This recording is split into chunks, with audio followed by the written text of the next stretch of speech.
Welcome to the Diane Ingram Show. Today, my guest is Joan Baird, energy healer.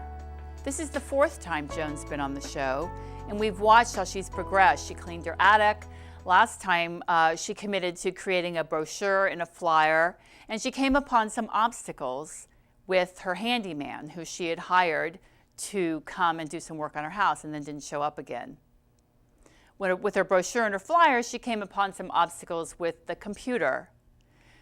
So what she got out of that was maybe she needed to just stop for a minute and slow down and just spend more time in being. She was feeling tired and kind of worn out.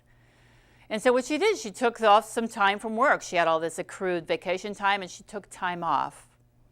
And she really found out of this sense of kind of failure that she hadn't accomplished what she committed, she found this beautiful source of being and how that was so nurturing for her. A lot of us, our whole culture, is steeped in this idea of accomplishment. And it's a good thing sometimes, you know, to create things, to make things happen, to accomplish things, to acquire things. You know, we might want to get a house, new car. But there comes a time where it's kind of over the top. You know, do we really need that bigger house? Do we really need that newer car? Is that toy that we're spending a lot of money on really something that's going to bring us deep pleasure? It's hard to answer these questions when we're doing all the time and trying to keep up with the Joneses and people we see on TV and everything else. We realize that we're motivated by our culture to spend more money and to really start to believe that, wow, if I have that Jeep Cherokee, I'm going to experience some adventure. And we all know that's kind of silly. But it speaks to our subconscious, and before you know it, we're out there at the store buying that Jeep Cherokee looking for adventure. So it's really important that you take this time, as Joan did, and just be. Find the stillness in your life and really clue into what's going to really make me happy. Sometimes that requires making major changes in your life. But you don't want to scare yourself, because sometimes it requires working on certain areas without having to make major changes. Relationships, for instance, can be, you can go to a marriage counselor, a relationship counselor, or communicate with your partner in a different way. So there's all kinds of things that happen that allow us to lead a more satisfying life without having to make radical changes. So spending time in being is my point. When we spend time in being, we're able to clue in more deeply to what's important to us. And then we can bring the things in our life that are more satisfying. So stay tuned. I'm going to be meeting with Joan in just a minute, and we can see how Joan did.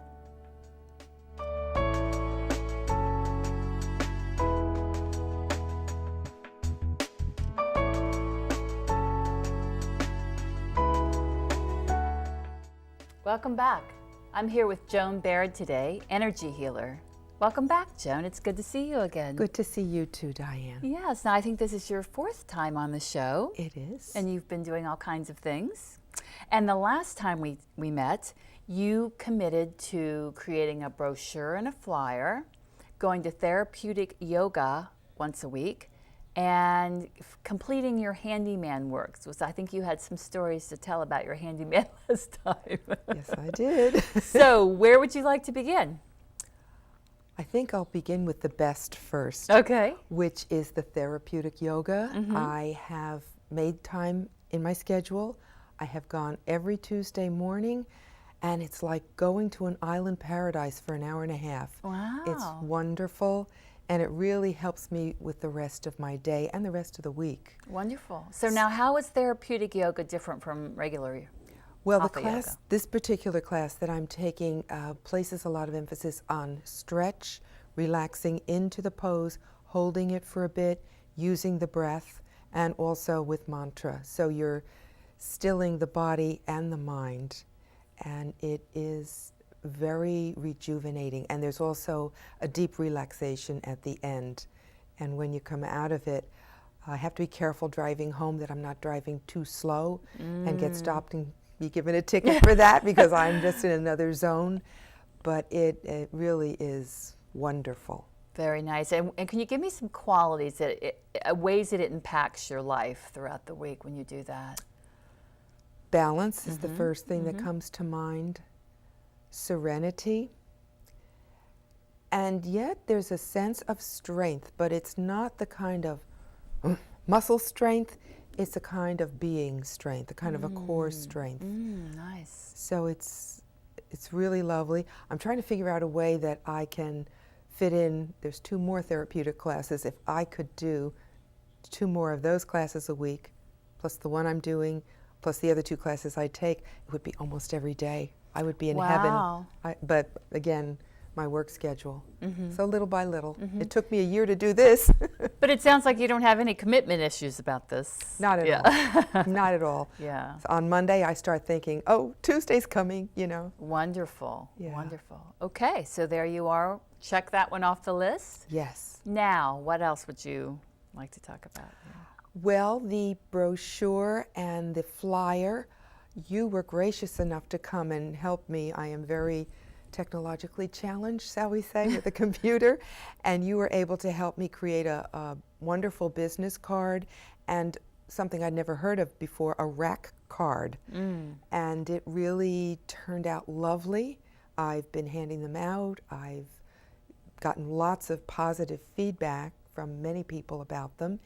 And because you helped me, I was able to help a friend of mine create her own business card using the computer. Wonderful. I can't believe it. Yeah. Yeah, we went to Vistaprint, which I'm not plugging them at all, but it's really easy. I mean, there are some limits to their templates, but you can just kind of pop in the information, check to make sure it's right, and voila. Exactly. Right? Yeah. So for the audience, would you explain what a rack card is? I don't know if I can. It's a card, I guess it's by 6 by maybe 3, and it contains all the information that a flyer would have, but it's compact, it's on both sides, it's laminated, you can use it as a bookmark, and put anything you would like on it, your picture, your logo, some testimonials, a description of the work that you do.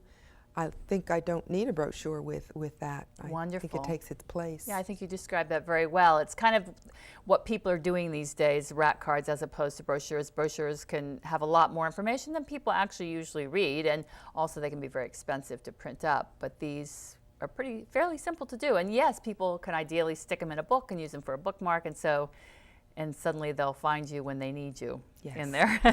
Yes. So it sounds like that went well, and you accomplished that also. So congratulations on that one. And I also have to give credit to my daughter-in-law who took a picture that I use on both the rack card and the business card, and my son who took another picture for me. So I wasn't all alone. Wonderful. With your help and with their help, it's a family affair here. Yeah, and also rarely do we do things all alone. It's important to rely on the support of others who have more of the expertise. Like you said, you're very challenged with the computer, you're nervous about using it.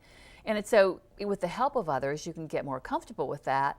But it's helpful to rely on our friends and family and ask them to help. We're interdependent. It's not dependent, it's interdependence. And no man is an island is a phrase that is true. You know, we have each other to rely on. We're a society, we are communities, and it's helpful to ask people for help because they want to serve. They want to often, you know, I know when someone asks me to help them in a certain way, I always feel really grateful that I can do that. And so it becomes a reciprocal relationship. So the more we can I know there's a lot of people who feel that they need to be independent and kind of stand alone. And I know you've talked about that before also. Yeah. But it sounds like by opening up and asking for help, you got the results you wanted. Your daughter-in-law had an opportunity to contribute to you. I had an opportunity to contribute to you. And once again, we have this reciprocal relationship. So it's a win-win. Absolutely. Yeah. Yeah. Yeah. So the handyman? The handyman. All things happen for a reason, I guess. I decided I would make one last call to the handyman, and I did. He wasn't there. I left a message, and I just said I had 2 questions. One, if he intended to come back and finish the work, and two, when would that be? Never heard from him. So I went to a friend of mine who has 7 brothers and is very wise in the way how to handle these kinds of things. So she said, go to his friend that referred him to you and tell him your situation. So I did, and I was very matter of fact. I don't know what's going on with our handyman friend here, and I just don't know what else to do. I've called, I've left messages. Within 2 days, he had come back and finished the work that he started. That is remarkable. He So what do you think it was? He didn't complete all of the work, but everything that he started, he completed. I think he just needed a good push, so to speak, a good push. Maybe some peer pressure. I think that might have, and he didn't want to appear negligent in the eyes of the person who referred him to me, because they are good friends. Right. So that Joan, was completed. another time when you went and asked for support, right? Yes. You went and asked somebody, how can I solve this problem? And they gave you a great suggestion, which actually solved the problem. So kudos to you for reaching out. You know, Miss Independent Woman here, which is wonderful, but kudos to you for being able to ask people for help and get the help you need. And I also have to acknowledge that help came from unexpected quarters. I believe one of the staff members here at Comcast actually gave you information to someone that they could recommend and was reliable that would come and finish the work. And Right, Dave, our director, did. I am just so appreciative that, you know, somebody who doesn't know me would think and go to all that trouble to find someone. Yeah. That was just, it filled my heart. That's wonderful. And we really do want to help each other. Yes. And so by giving each other the opportunity to do that is great. It is. It fills all our hearts. Yes. So Yes. wonderful. Yes. So what's up for you now? It sounds like you've taken care of business. Well, not completely. I didn't finish the rest of the work on the house that I wanted to do. And as I said, things happen for a reason. I got hit with a very large tax bill due to the federal government by April 16th. And there was no way I would have been able to pay that bill if I had spent the money on fixing up the house. Interesting. So I've been struggling with the issues of effort versus surrender. Effort in terms of the doing, as we talked about the last time, the doing, the creating, the planning, the execution, and the surrender is not for me giving up, but rather accepting things as they are and looking for support from spirit and being in tune with that kind of flow. So that's something that's been going around in my mind. In what way? Can you talk about that a little more? Well, I had said to you that I had the dream about opening a kind of retreat on the weekends for people, and I'm thinking, how can I do this? My house doesn't look the right way. I need to do this, I need to do that. I can't do it. And then an opportunity out of tragic circumstances happened last week. A dear friend of mine tragically lost her husband to death in her home, and she's feeling that she really can't stay there at night. So I've opened my home to her to be able to stay in that room that I was going to use in the retreat room until such time that she feels recovered enough either to return to her home or to go to live with her relatives out of state. So in a way, you know, surrendering to what is, surrendering to being able to be compassionate to a friend. And that's part of what has happened. The other part is 2 different friends of mine who are healers have called me and have asked me to start healer support groups in my home. So maybe my idea of this retreat isn't exactly my path right now. Maybe I need to move in another direction and go with the flow of the universe. And it feels right to me.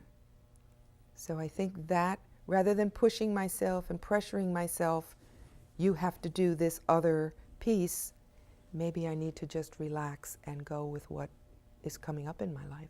Right. That's right use of will, I think. I've been learning about right use of will.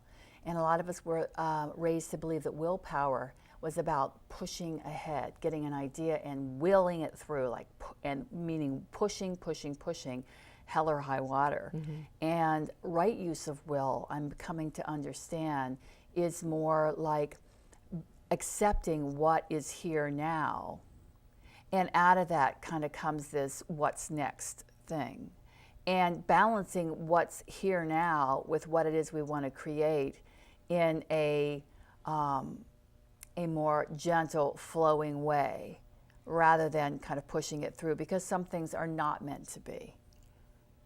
And I just think it's beautiful that you had this idea of doing a retreat center, and now you've been asked to lead support groups, which is not so off the mark of a retreat center. No, it isn't.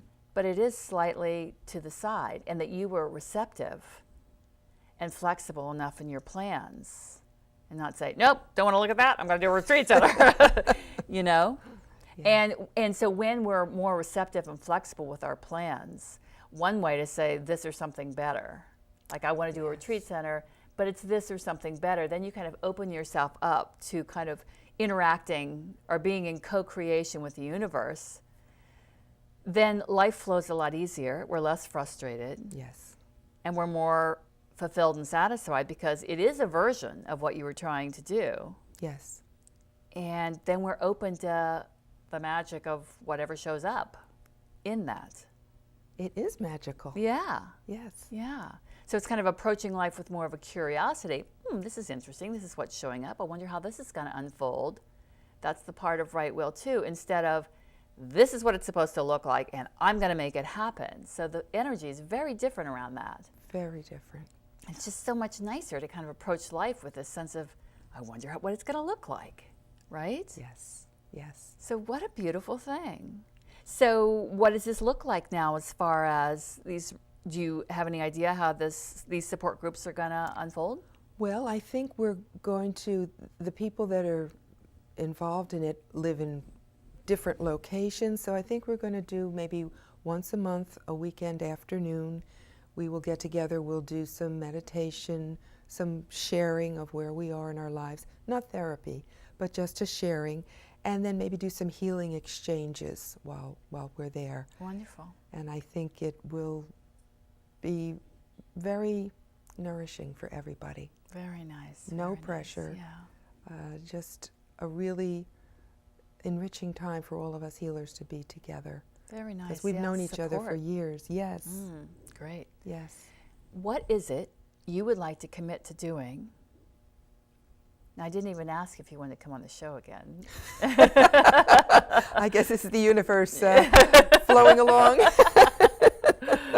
So if you want to come on the show again, or even not, like what is it you'd like to, what's your next action steps in life? What's the next thing that you want to commit to doing? I think the next thing would be to organize the healer support group. I don't know if it will take place in a month, 6 weeks, but I would like to begin to contact the people, find out their availability, and begin to put it together. Okay. And put the energy out there. I think, what else? Well, it's the spring, and I'm very connected with nature, so I really want to start on my garden. That would be another piece of it. And that also adds to the tranquility and the beauty, working with nature and having my flowers and my vegetables and working in my greenhouse. So and you have that beautiful pond. My pond. Have your frogs come back? I have my frogs come back and keep me company. Yeah. Best pets ever. Don't have to feed them. They don't have to go to the vet. They're always there, welcoming you. Wonderful. Yeah, I think to be a little more compassionate to myself, giving myself this class, this therapeutic class, has put me more in touch with how demanding I am on myself. Wonderful, yeah.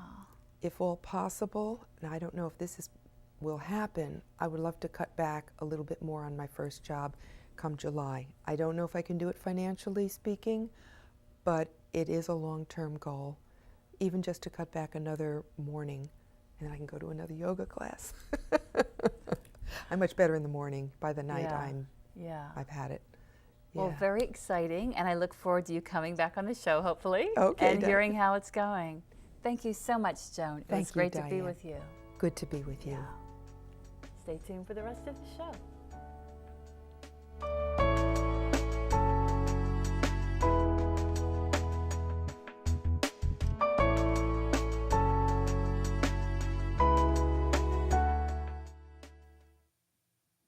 So today I'd like to read you a poem from this beautiful book called Heartwork by Dale Goldstein. The name of the poem is called Saturation Point. And as I read the words, I'm going to ask you to follow those words into a deeper place within yourself. If you sit quietly and allow your breath to kind of bring you to your core down in your belly, you can take a few deep breaths right now to kind of calm yourself and ground yourself. And then as I read the poem, allow yourself to go deeper within. And when I finish, we'll just stay in meditation for a couple minutes. Saturation point. The pieces have been here all your life, moved around the table, sliding back and forth, some fitting, some impossible. You stare and study until your eyes blur and your head aches. You know each piece so well. You've studied them so long. Until the day comes when it's all finally enough. The last drop is added. Or something that was forever hard and pointed is smoothly worn away. From everywhere at once, the crystal grows its patterns. The lace and link of all those puzzle parts is perfectly remade. And last night's pain and tomorrow's joy find each other at last. Like brothers and sisters, like lovers, like the sun rising on the day you and everyone else were born.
Welcome back.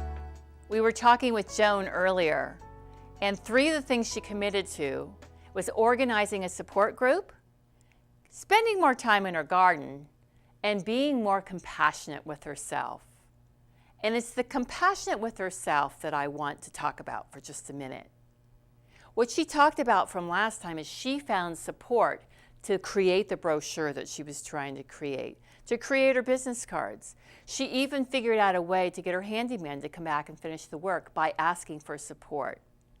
So when we ask the people in our lives to help us in certain ways, we're actually being compassionate towards ourselves.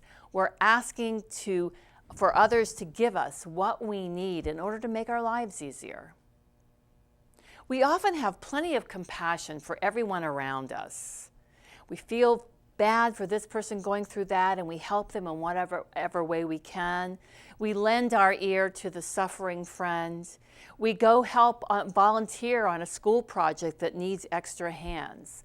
So we're willing to give and to be there for all these projects in a heartfelt way. But are we there for ourselves? In our drive to accomplish and to do good for other people, we oftentimes forget about ourselves. When we're giving from an empty place, an empty well, there's nothing to give except really underneath it resentment and kind of feeling burnout. When we give to ourselves, we replenish the well. Then it's full. Then we give from a full heart. And we also are still giving to ourselves. So we're feeling more satisfied, more fulfilled, more loving towards ourselves. Healing begins with ourselves. Loving begins with ourselves. When we can love ourselves fully, then we're able to give that to everyone else in our lives. So look in your life and see, where do you need to bring more compassion for yourself? What do you need to do to adjust your life so that you experience a little more time in being for yourself? It doesn't have to be a huge amount of time. A little bit of time where you're able to sit with yourself, spend time with yourself, find that still place inside, and allow your heart to open to yourself in a compassionate way. There was this great song written called "We're All Bozos on This Bus." And I just love that because we're all trying to find our way in the world. So that requires us to be really kind to ourselves. Nobody's got a map about the best way to live. It's about really cluing in and find out what's particular to ourselves. It's going to allow us to live a meaningful, purposeful life. Email me. I'd love to hear from you and how it's going. What did you discover when you spent time with yourself in being? What have you discovered? What ways can you be more compassionate towards yourself? I look forward to hearing from you. And I hope you tune in again. Thank you.